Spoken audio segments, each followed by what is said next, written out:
Forget what you were told about 1800s medicine, while Europe was still using leeches to bleed patients. An empire in West Africa was writing textbooks on kidney stones, eye surgery, and parasitic worms. This is the SOKOTO Caliphate, 19th century superpower that turned Islam into a healthcare system. And their lead doctor, he wasn't a physician, he was the emperor. Meet Sultan Muhammadu Bello.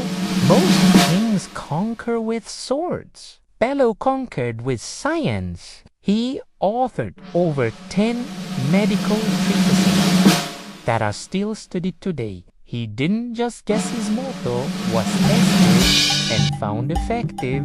In his book, Kitab al-Ramate, he documented actual experiments on patients to prove what worked. He was a pioneer in ophthalmology, treating blindness and nephrology, diagnosing kidney blockages via letters sent across the desert. He was effectively the first remote doctor in African history.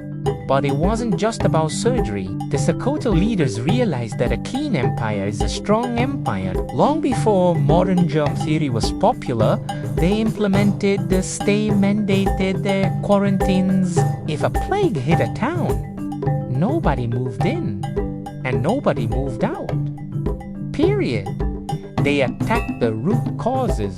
Abdullahi, then Fodio, the Sultan's uncle, wrote that excessive eating was the #1 killer. He prescribed a diet of fruit and milk, the 1800s version of clean eating. They even replaced their cult, Bori cult, with a clinical approach to mental health, recognizing that psychological distress needed a system, not a ritual. At a place called Maranarcolino, they established what we would call a teaching hospital. They didn't just use local herbs. They cataloged them in 3 different languages: Hausa, Fulful, and they were the first to specify different dosages for nursing mothers versus warrior. They transformed the African landscape into a massive open-air pharmacy, using Casa Senna to treat everything from stomach issues to skin infections. To the SOKOTO family,